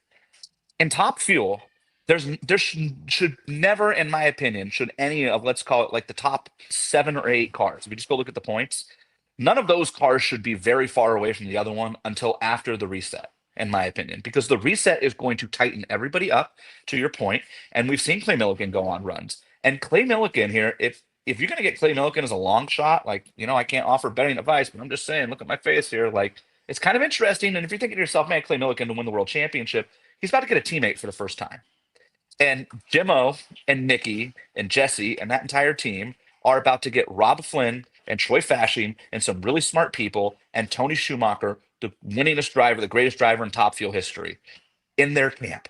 It's a second car. It's more data. It's Rob and Troy who tuned the first 300 mile an hour to the 8th car, who have won countless races, who have worked with Jim Oberhofer at Coletta over the years, and Nikki. Like, these are crew chiefs who have a history and have a rapport. And it's Tony Schumacher joining Clay Millican. And Clay Millican drove his butt off this weekend. Like, he was cutting the tree down left and right. You're going to give that team an extra car and data and somebody who could play spoiler and, somebody who, if we race each other, maybe you feel a little better about beating, right? Like, I hate to say that, but like, come on, like it is what it is, right? So all of a sudden you've taken a single car team and you've given them that extra help. I mean, I think you can't sleep on that team at all. Not after what we just saw in Brainerd. Yeah. And the Clay Millican beating Brittany in the semi. That's a race that comes down to thousandths of a second. Brittany throwing up a couple more 340s just for the crowd. Like you go to a race now, you want to see a 340. It's like part of drag racing. Brittany throws out a 340 to the crowd, 2 of them this weekend. Great, but came up a couple of thousandths short. She was great on the tree. She's 59. He's 53. She's 71.8. He's 71.5. So Clay beats her. But what a run there. And then Clay goes to the final round, has a bit of a problem. Doug wins the race, but it's getting interesting. You mentioned Pro Stock. We started off with Greg Anderson and Dallas. We kind of talked heavy on those guys. I want to talk Erica Enders, right? Erica Enders. Back and she got in Stanfield's car, which was her old car. And it seems like something about that car is more comfortable to her. 21-14-009. If Dallas isn't 11, if Dallas is 15, she wins. Correct. And that's Erica Enders that we are all used to. A lot of people have been trying to throw dirt on her grave as a driver, and I don't know. I don't think so. No. Listen, it's easy to throw graves on people when they're struggling, right? Probably could have thrown dirt on the grave of Greg Anderson, 4 seasons ago, right? Yes. There was a time. Right. There was a time when Greg was on the downswing of his career and everybody thought, this is the end. And, Greg's going to, slowly step aside and let the young kids take over. And people were talking about, when is Cody going to get his license? Because Greg needs to get out of the car.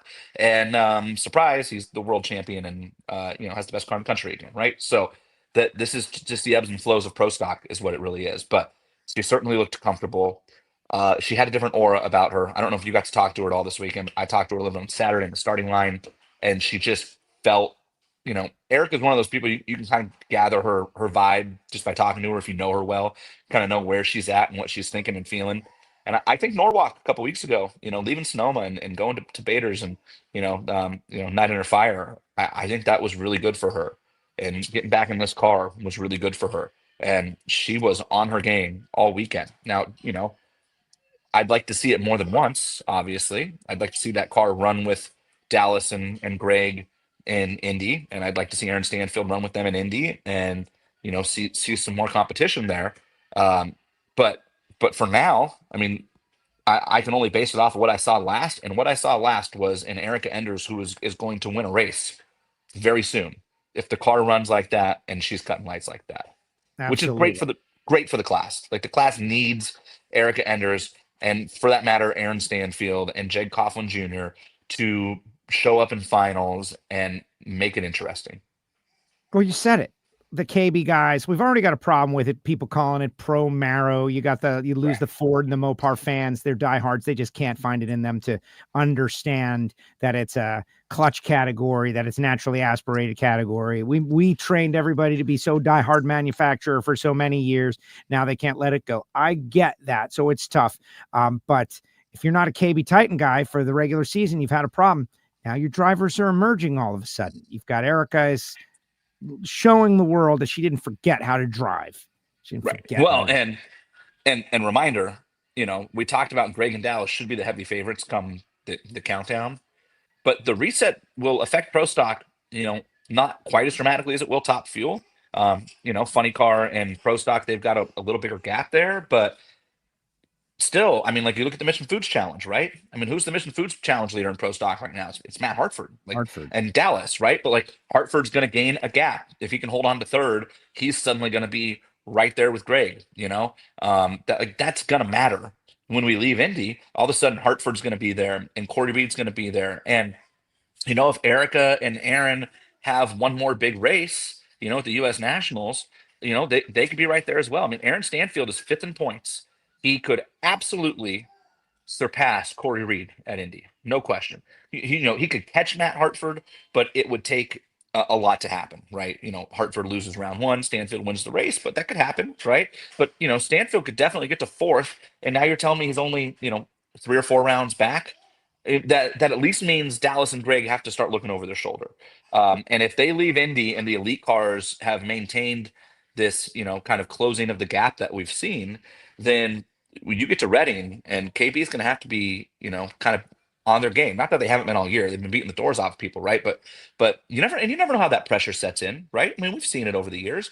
How many times have we seen one of these two teams look like they were the dominant team, or organization, I guess, look like they were the dominant organization, and the other one starts to find something about this time of the year, and then the countdown comes around, and it's like, where has this been all year? I mean, there's precedence for it on both sides of the camps. Absolutely. Well, we shall see. And that's where 1.5 points, I think everyone wanted 1.5 points to come in when it comes to the regular season points lead and championship. And maybe it didn't develop that way. Where it really comes in is, 10th up to 5th, where the guy who's in 10th can leapfrog his way up to 6th in the final race and put himself within striking distance, himself or herself within striking distance of the leader. And so everyone should be looking at the people in the back of the points and realizing that a great run at Indy can vault them so much closer to the points leader. It could end up making a difference come countdown time. So we shall see. All right. Other race winners, because I got a couple extra things I want to talk to you about. I just want to tick off the things that were important. John DeFlorian in Mountain Motor Pro Stock. Amazing. I was so, annoyed I didn't get to interview him at the top end, but we'll catch up with him. Great thing. Still a couple of races to go, but John DeFlorian looking really good in Mountain Motor Pro Stock. Yeah. I mean, that's 3 in a row for John DeFlorian, right? Best stretch of his career. And he's opened up a couple round lead over Johnny Placino, who, went out in round 1, and that swung the door open. Unfortunately, whatever the situation there is, they're down on cars, at Brainerd. And listen, I heard, we all know this and that, whatever. But the cars that we were down, and I've watched the IHRA mountain motor races. There's not many of the NHRA cars that have gone that direction, right? And if that's going to be the case, then moving forward, then so be it. What it means, though, is that, like, Johnny Placino's got to get going. Like he's going to run out of time quick if there's not a lot of other help there. And for that matter, like Brad Waddle's car has roared to life as well here. And it's unfortunate. Brad Waddle missed a race, the death in the family, coming off a win. And if Brad Waddle shows up at that race and loses in round 1, he's a round out of John DeFlorian. We got a 3-car battle for the world championship at that point. So that part of it's unfortunate. But listen, John DeFlorian is he's one of the nicest people I think I've ever met in my life, right? Yes. And Yeah. I don't know many people who love drag racing and being a drag racer more than him. And he totally strikes me as that guy who never in his life believed he'd be in a position like this. Like you can genuinely feel that when you talk to him, when you see his interviews. And I think if you ever wanted proof of it, right, of how much the sport loves John DeFlorian, right? Like John DeFlorian drives a Jerry Haas car that has sponsorship from Matt Hartford. Like Richard Freeman has been an RJ guy. Erica and Matt Hartford do not get along. Like there's all of this stuff that should make in theory John DeFlorian be kind of part of the group that butts heads a little bit with the elite folks. And the elite people, like, I'm sure they weren't happy that Mike Coughlin lost the race, right? But like the elite people were shaking over there, shaking hands and hugging John DeFlorian and like celebrating with him, because there's nobody in the world who doesn't like John DeFlorian. So nobody. It's a great story. You know what those people are called? They're called communists, is what they're called. The people who don't like John DeFlorian. Classic Joe Castello line right there. It is a classic Joe Castello. And some people don't get it. You got to be a little bit older. You got to grow up with the Cold War to understand. Right. The humor. Yeah. Red Dawn. Red Dawn. Yeah. Red Dawn. At any moment, man. At any moment, they could be coming. All right. Larry Spider-Man McBride. Another win. Top Fuel Motorcycle. He's going to be the champ. They crowned the champ. So that one is over. Way to go, Spider-Man. Yeah. The thing about him, it's just so impressive to watch him, right? I mean, anytime that Top Fuel Motorcycle's at the track, if you've never like really sat there and paid attention, you need to watch the run in person. If you can watch it on TV all you want, you can hear me and Loans and you all talk about it. But unless you sit there and watch the way that man manipulates a 240 plus mile per hour to the 1,000-foot mark motorcycle, it's crazy. I want nothing to do with that, by the way. There's a lot of things that are stupid and crazy I would try, and every time I watch that, I'm like, man, come on. Like, who in their right mind gets on one of these things? I'd rather, let Roger Clemens throw at my head before that happens. Let's get out of here. All right, rest of the winners. The two Fast 2 Tasties, it was Langdon, Greg Anderson, and Jack Beckman. Top dragster, Mark Graham. Michael Chitty wins Top Sportsman. He won the week before as well, so he's looking good. Donnie Dernberger, that guy, he was on the show a couple of weeks ago. Remember, you tipped me off on the double with the Sportsman motorcycle. He wins his second national out there at BIR. But this one, he told the story. Last time he won, his mom was going in to get chemo the next morning. They had no celebration, and it was a very heavy moment for Donnie. This time he got to celebrate. So great for the Go Lithium guys. Super Gas, Jason Kenny. Jason Kenny, I don't want to say, but I want everybody to monitor. Jason Kenny has runner up at Indy in Super Gas 3 consecutive seasons. If this guy punches it in at Indy, man, it will be the greatest story of perseverance. Maybe Bo isn't going to run. I don't know what the deal is, what Bo is going to do, because Bo wins Indy automatically the last 3 years. But right. Just saying. It's wild. Who else? Winners. Brian Johnson winning in Super Comp. Ryan Hooter, in Stockholm. Yeah. Jason DeForest. I started to say it the wrong way when I was saying it the right way. Matt Harris, Sean Bellemere, and Anthony Troyer. Anthony Troyer was very emotional, very fired up on the second win. Of course, Sean Bellemere, they are a machine that cannot be stopped. Kudos to you with Tater Troyer holding the time slip from him until you did the interview. I held it back. The Insider Podcast, that's, Tony Pedregon's on like his 5th week in a row with Loans of having a 10-minute rant about that. And Joe nailed it on the top end. And the emotion out of Anthony Troyer when he saw it and the fist pump and, he wanted to let an expletive out and saw that he was at 45 or 46, wins the race on a whole shot, won the semis on a whole shot. Anthony Troyer had the best car, I think, in Charlotte and threw it away in the 4 wides. And that team has kind of gone into a rut since then. They came out of it this weekend in a big way. And after what we saw in Pomona earlier this year and what we saw this weekend, the way the Lucas Oil points work, it's never really over till it's over because of drops and all the races you can run. And there's a lot of drag racing left for the alcohol cars, especially.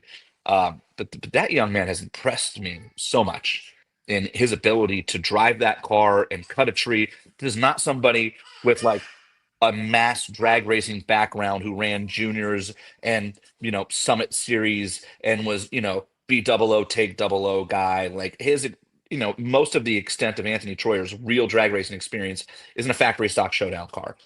Nothing like driving an injected nitro machine. And he's been phenomenal in that car. So tip of the hat to him. All right. Good job, Tater. Couple other things. This Friday night deal we've done past couple of weeks, right? Like the throne of beer. Jason Galvin photo, folks. And this one, actually, I did a screen capture myself. I didn't get your photo of the screen. Please send it because I am going to make some social media. But we had fun. It's a fun deal. We had a good time. That is. You like having fun, right? I do. Like Listen, with different moments. So American Rebel Light and Andy Ross, that we've talked about it. They're head over heels in love with drag racing, and I love people who are head over heels in love with drag racing. Andy's a really cool guy, and he really does genuinely love the sport. So I love these events. We're not doing one at Indy. I've had some people ask. We're not doing one. We're just not. Indy doesn't need it. Like Friday night Indy doesn't need this. Okay, Friday night Indy is already big enough. It does not need this. I don't know if we have any plans for the countdown outside of the traditional one that kind of kicked us off in Dallas. I've had some ideas. Well, Dallas, they got to be thinking like everybody stole our idea, right? Because it's a good idea, and they kind of stole the idea. It is a great idea. The richest one is Dallas. I've got some. I've got some ideas I've been trying to throw around the World Finals, but there's some people who are like, well, we don't run late enough Friday night. It's the World Finals, but maybe it'll come to fruition at the Winter Nationals next year. Maybe. It's too easy, Joe. There's cheeseburgers, dude. These guys, great job. These guys, both of them. Sean in the booth, Jordan in the car, knocking the rust off. Quick thought. And so I thought Jordan did a really nice job driving the car, except for Q1, and I think Jordan would tell you the same thing. In fact, he has, I think, multiple times. But it's going to happen. Hadn't been in a dragster in 5 or 6 years. Hadn't been in a competition run. All that stuff. I thought he did a really nice job, and frankly, I think that he helped them learn some stuff. Really. I really think that he helped that team learn. Sean Reed's reaction times are not good. Like, statistically speaking, it's not a shot at Sean Reed, the driver. Statistically speaking, numerically speaking, facts are facts. Sean Reed averages a 98 reaction time this year. Jordan Vandergriff got in that car and was 80 one time. He was 88, and he said he was rolled in, chunked in. He's like, the car just doesn't snap off the line. And Sean has been complaining about that. And I know that Rob Wendland and Ryan Elliott have been working to try to make that better. But, until you really put somebody else in the car and see it play out, and we saw it play out. So I actually think that's going to end up being a great move for Sean Reed for a litany of reasons. The press was great. It was good to get Jordan back in the car. He drove it really well. But I also think that's going to help them find, like, all right, we really got to figure out why doesn't this car snap off the line with everybody else. Like, Sean Reed's not a 98 guy.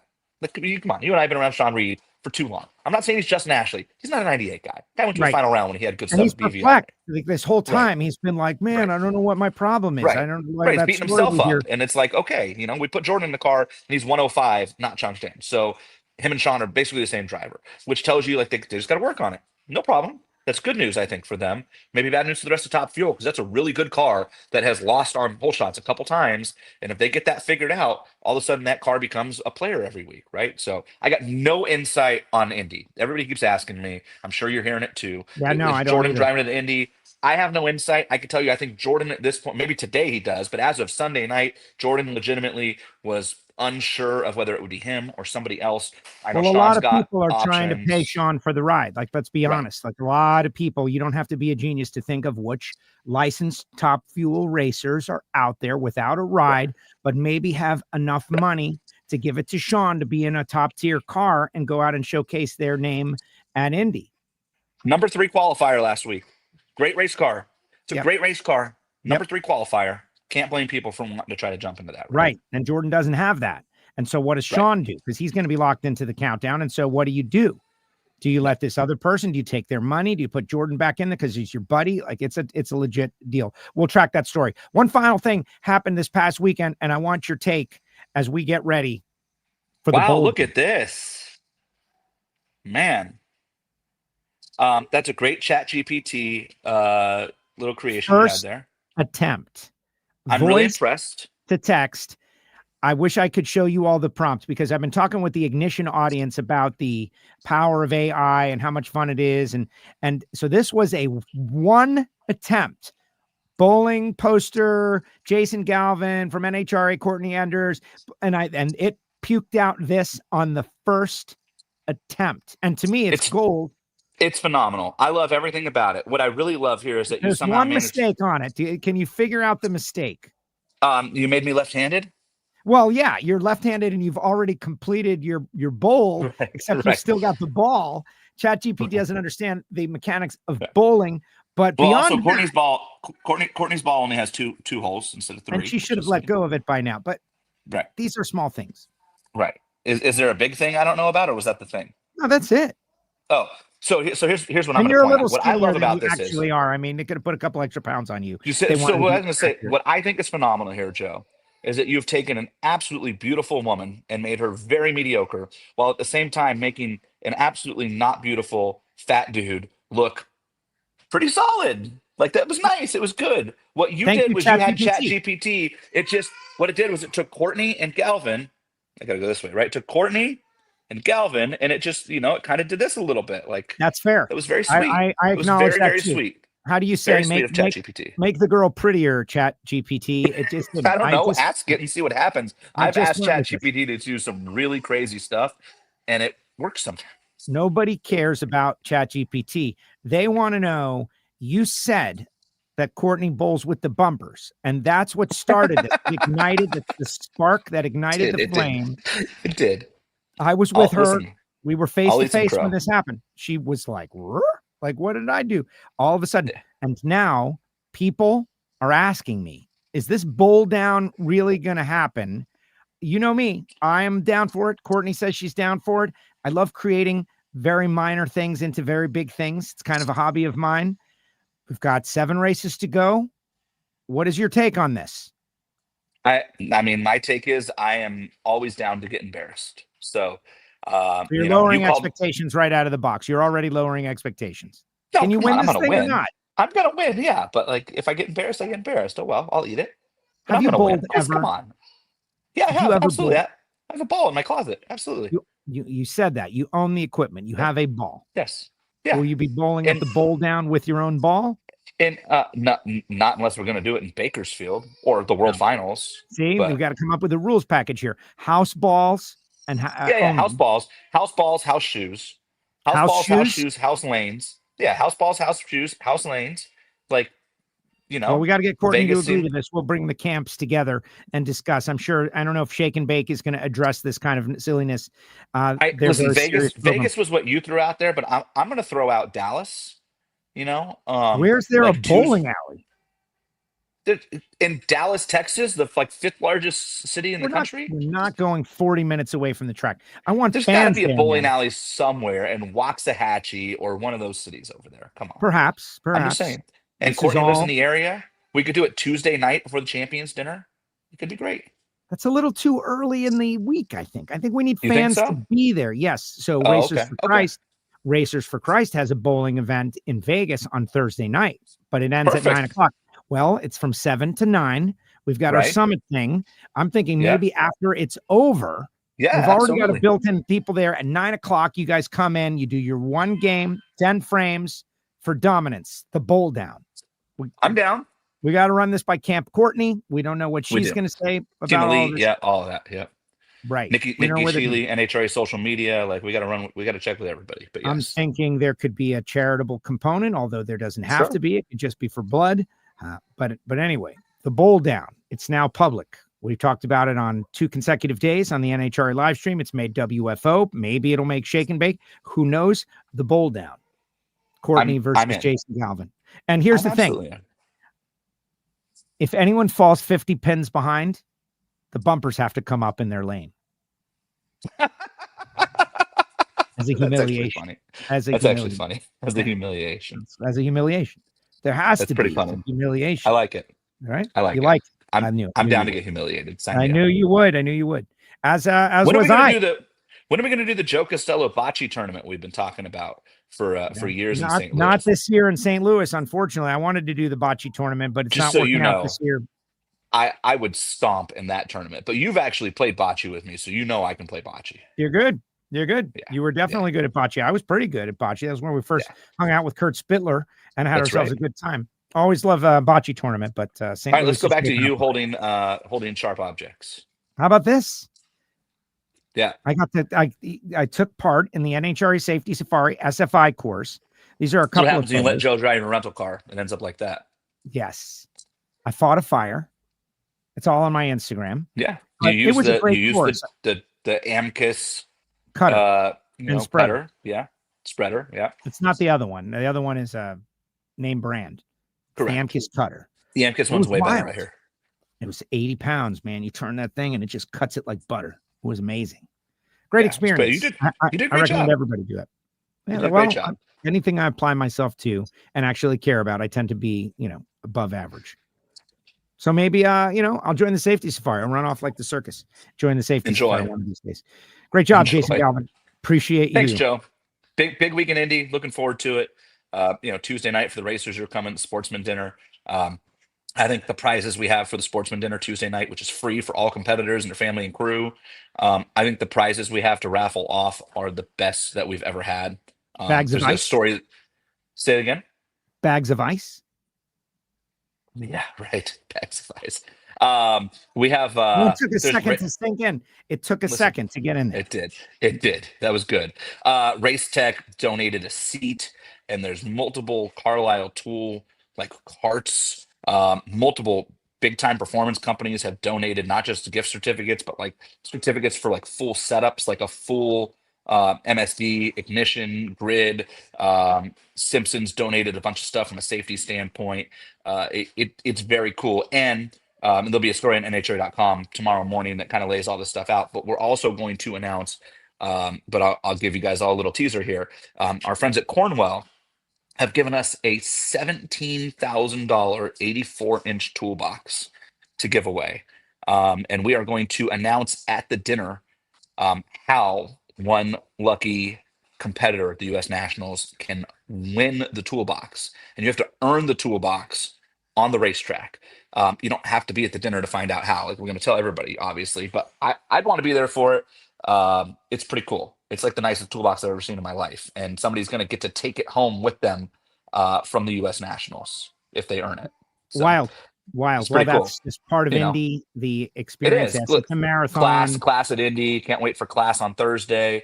It's a big week. It's Indy. I hear there's a birdie that tells me that we may get some information pertaining to the 2026 season at some point during the U.S. Nationals. I don't know that we've totally settled on that at this point, but Feels could like be a good worse. time to release news. Historically speaking, it has been during the U.S. Nationals that we get that information. So, yes. and I'll just, because I won't be on next week, Joe, and we'll all be busy. There's a little teaser out there, but whenever we get around to releasing the schedule, I'm just saying there's going to be some eyeballs. It was a good time to freeze, Joe? There we go. Now you're back. But it was a good time. There's gonna be some eyebrows, and I think in a very positive way. So it's exciting. I think so too. Put the poll down. The poll down. A lot of positive things are happening. You Jason, gotta send me the poll down. Well, yes, I will. I will send it. Now that it has been revealed, I will send it to both you and to Courtney. All right, great job, Jason Galvin. Good times. Brainerd, Minnesota. Me and my fellow Minnesotans welcome you to our city each year. Thank you for that. You set the PO box up yet? Yes, I got a PO box. I got a whole residency all there. See you, LLC. Later, Jason Galvin. There he goes, Jason Galvin. You can follow him on X and on his social media. Did a great job. We have such a blast out there at the NHRA. Did not go to the zoo this year. I know Greg mentioned that I did, but I didn't. This was very fun. And fighting the fire, if you haven't seen it, we saw how they roll over a car using the two safety safari trucks. What I will say is that, first of all, that course is available to people who work at the NHRA facilities, and it was very inexpensive. And you learn a lot about situational, where to park the truck as the car is on the track, where to be, things to look out for. I learned so much about the positioning of our trucks 1, 2, and 3, what they do, who calls the ball, all of these things. And the thing about safety is it's never going to be perfect.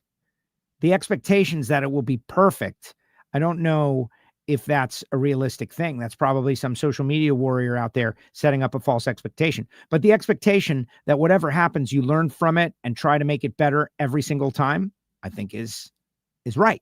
And that's what they are doing. They're talking, there's questions. There was a classroom portion of it. We weren't just out there having fun playing with toys like the Amicus cutter. We were out there after 4 hours of intense classroom discussion, presentations being made about how to remove the driver from the car and different pieces of equipment that are beneficial. All of those things that tracks should have.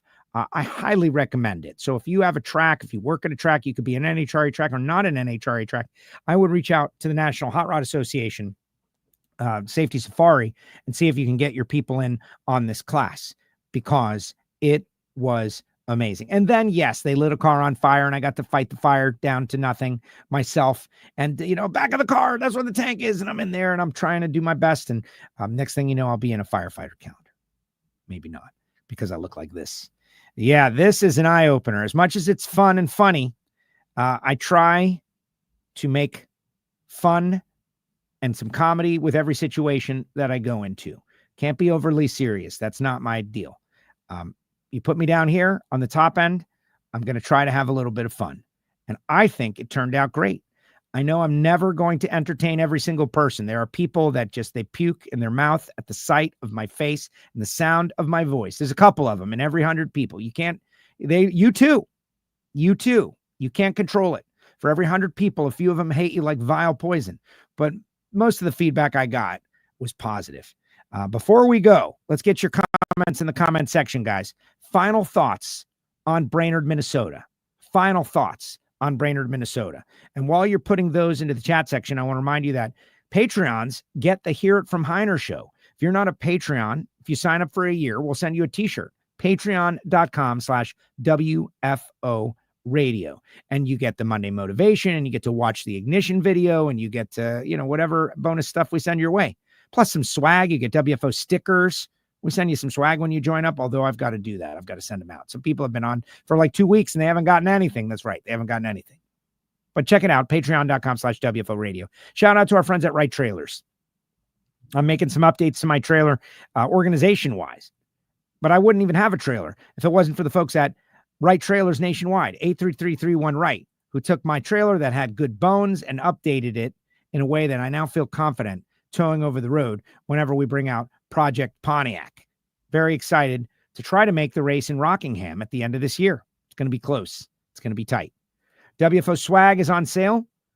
Morris Motorsports, the Fire t-shirts, Classic Miami Hollywood Speedway, and you can even get Life's a Drag stuff is now available. Elon and Jason Logan. Their shirts are in the store. You can put them on a mug if you like Life's a Drag. Now, do you like Life's a Drag? That's a different question. I think they are improving every week. Every week, we just do a little bit of a debrief, want to make it more of a show, a little less of two guys BSing. They're bringing up controversial issues. I talked to Justin Ashley and Daniel Wilkerson, who are my, market research for Life's a Drag, because they both listen to the audio-only version of the show. And they're giving me tips and pointers on these guys, which I immediately relay to Jason Logan and Elon. But they both said the high water marks of the show is the access to John Force stories that are available nowhere else other than Elon's brain. Having worked alongside of John Force for 15 years, and little road stories, road warrior stories about him and Force on the highway, and, him stopping in the middle of the highway. Crazy stuff. So I check out, if I was you, I would check out Life's a Drag, 12 noon Eastern. It's in this feed. You don't have to go anywhere. Subscribe and click the bell. I'm using them to gain more audience for me. They're bound to bring on someone, right? Like out of everybody in the world, you'd think they would bring on a listener, and hopefully I can convert that listener into my own listener, maybe even a Patreon. Who knows? The people who help out WFO, Bernie Speed Shop, Josh Hart and his team. Guys, if you've got a car that you're looking to sell, they can sell it for you on consignment, or you could sell it to them so that they have inventory. Reach out to Bernie's, bernies.com. Classic cars, muscle cars, exotic cars. Your kids are not going to know what to do with it. Have someone who knows what to do with it. Push it out to a market, a worldwide market. BURNYZZ.com, Bernie's Speed Shop. On board with WFO and Josh getting ready for the U.S. Nationals. Our friends at HusseyPerformance.net, Frank Hawley's. Jordan Vandergriff and Austin Prock met at Frank Hawley's Drag Racing School. And they're going all around the country with their Dragster Adventure program. So if you and a group of your friends want to drive dragsters one afternoon, you can do the Dragster Adventure. FrankHawley.com. Tell them you heard about it on WFO. And that goes for all of our sponsors, guys. Like everybody. The first thing you should say is, yeah, WFO guy, man, he's the reason I'm here. Whether it be Hussey Performance or Frank Hawley's or Marvin Rodax. Say WFO. Because I want him to know. I remember when Sam Tech was a big sponsor, we were working together. The Sam Tech guy told me, Brian Massengill, he's like, I had a guy say he saw it on Monday Night Football. Where we don't advertise on Monday Night Football. But it's great to say WFO, like our friends at Redline Synthetic Motor Oil, Mark and his team over there. And now I notice every car that's out there with Redline on it. And it's a lot of them. Not just the little teams, but big teams, world championship caliber teams, teams that are dominating, top alcohol, funny car, winning championships, and top fuel motorcycle. It's good enough for your car. Proven by those guys. CWT Industries, Randy Nealon's balance machines. If you got an engine shop, you don't have a CWT balance machine, you're making a grave error. Spent a lot of time with Paul Lee this weekend. Paul was talking about is updating his blower program, but we were talking a little bit about torque converters and what's possible in torque converters and torque converter versus clutch. And he was telling me that the lion's share of their FTI customers are Top Sportsman, Top Dragster, Pro Mod, and all those fast 8th mile Pro Mods that run at the World Series of Pro Mod, that they've got the very powerful cars that run torque converters. And he said, a lot of people, he goes, Joe, clutch has been around since the 1800s, and it's old technology. Says torque converter is modern technology, and that's why you see wherever it is adopted, it ends up winning out, because it is a modern technology that gives you adjustability. It was a great conversation with Paul Lee. Point is, guys, Project Pontiac has got an FTI transmission and torque converter, and they win a lot of races. So if you're looking for something good, check out the folks at FTI. Total Seal Piston Rings. Got some great episodes of Hidden Horsepower coming up, including Brian Fleck. But Jorge Jimenez, who does Baja 1000 stuff, David Ward from High Performance Lubricants. It's all an exercise to teach you about Ring Seal, though, that the technology has changed and updated, and working together with Total Seal is easy and fast. TotalSeal.com. And of course, Jesse Converters, the DPF X-Fit. That's the OE replacement for your over-the-road trucks. But they also have the G-Sport brand for high-performance vehicles. Maybe you don't want to lose any horsepower, but you want to do right by your local codes and regulations and laws, or for the environment, just on your own accord. Believe it or not, there are people who do that. Jesse Converters. And Eric Latino back. Great to see him. Matt Latino. I don't think it'll be long before you see Matt out there full time. We had ourselves a great time out there in Brainerd, Minnesota. I was on the Power Loon 107.5. Those guys welcomed me into their morning show family. I had a blast. We just had fun from top to bottom. Justin Dorfler, who is the announcer with me, a lot of people was like, is that Alan Reinhart? And Justin and Alan have a couple of vocal cues that sound very similar. And Justin, who's coming online as an announcer, worked with Alan for like 5 consecutive years. And some of those cues are the same. But Justin did a great job. And Gabe Killian and everybody that I worked with up there. But the wheelie bar, I spent a lot of time in this wheelie bar. There's a place that serves alcohol, a full beer at the track. It was great. Not that I was partaking in that while on the clock. But Jeremy Lerke, they had a 50th birthday party. Everybody went down. We all hung out in the wheelie bar. It was really good. And that brings me to Brainerd and Christy and Sarah and Nick Duty and the folks that brought me in a week early. Like, I don't want anybody to think I didn't have a great time. It was amazing. I had a great time in Brainerd. I learned about the community. I love travel. I don't want to go to Europe. I don't want to be in the plane for 15 hours. That's a problem for me. But in our great United States, I love our country. I consider myself a patriot. I'm into it in a big way. And so seeing different parts of the country and how people are different, this patchwork quilt of the United States. And, people in California don't like Texas, and people in Texas hate California, like, evil people. But really, we're all Americans, and we have a lot of the same stuff. Little things are different, and a lot of things are the same. And, it's rivalries. Red Sox fans and Yankee fans, they hate each other, but really, they would help each other. And I think they find the best in each other when the time is right. I love being in Minnesota and getting to know the workings of the track, the facility, the history. One consistent pour of concrete, that whole thing. 3-mile road course. They do a lot of good stuff there. And they love this drag race, the people in the local community. So I had a blast, guys. Thank you. Can't promise I'll be back next year, but I had a blast. All right, let's see what everybody's got to say. Let's see what everybody has to say as we get ready to get on out of here. A slightly longer version of the show than I had planned. Blake says, hello, Joe. Thank you, Blake. If I was going to ask Greg a question, I would ask him how he's improved on his reaction times. He's not going to tell us. Not going to tell us. Right? Brian Zenzen. Brian was helpful. Brian nominated our Never Rest Award winner. To all of my sportsman racer friends, I need you all to redouble your effort on letting me know about Never Rest Award contenders, good stories, because we got to have one for every race for the rest of the year. That's a different story, but I got to have one. We don't always award the Never Rest Award, and so it's not always a priority. Somebody had a flat on the way to the track. Is that exactly Never Rest? Probably not. But now, in the final 7 races, I need every story. So you can get me on social like Brian did. And he was our Fire Department Coffee Hero Award winner. Congratulations. Yeah, Donnie was great. Donnie Dernberger. I like the guy a lot. He's a good person, good character, good racer. What more do you want? It was wild to think of Top Fuel Firewall, then realize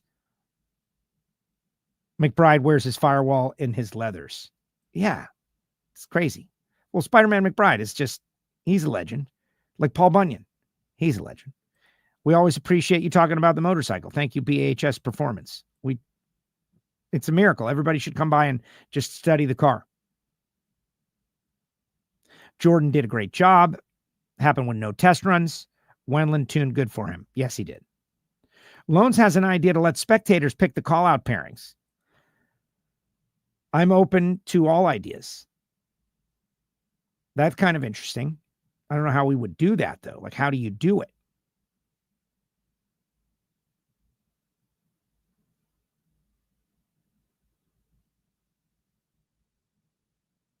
Did Shorten reactivate his license in Q1? Sean made several references that made it sound like that. I don't know the answer to that. I don't know the answer to that.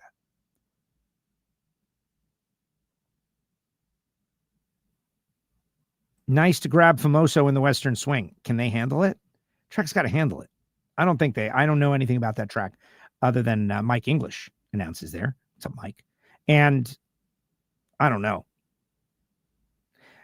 People have said Spokane. People have said, I don't know the answer on that.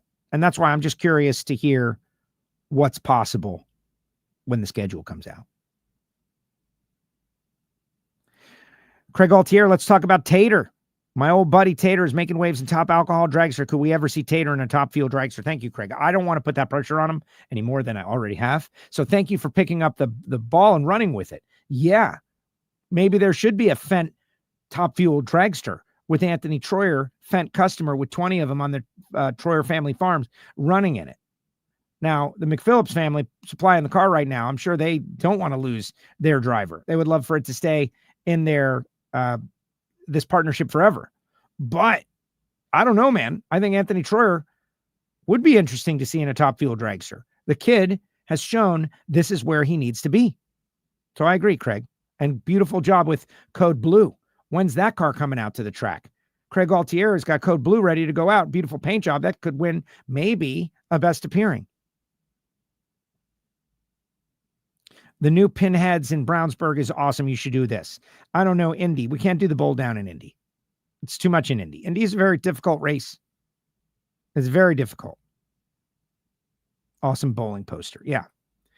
Look, Courtney Enders has said over and over again, she's a very competitive person. And when Jason Galvin suggested that she bowls with the bumpers up, it didn't go over well. I'm just saying, it didn't go over well. The competition thing just locked in. So I asked Galvin, I was like, have you ever bowled? He's like, yeah, I bowl. And so to me, it seems like a worthwhile venture. Now, do we get charities involved? How big do we make it? Do we just make it personal? I don't know. Sometimes less is more. But seeing Jason and Courtney bowl 110 frame game for all the marbles, I think is worthwhile. Walt says there's a bowling alley down the street from the Motorplex. Way to go, Walt. I don't know. I think Thursday night would be the night. We can get some race fans in there, some screaming people, some racers, Team Courtney, Team Jason. How big would Team Jason be? That would be tough. Spreading hate and discontent. Where have we heard that? Yeah, that's a Heinerism. There's a bowling alley, minutes from IRP. All right. Well, mission accomplished for me. I believe in getting other people involved in the idea and conceptual phase. And we'll see. We'll see how it goes.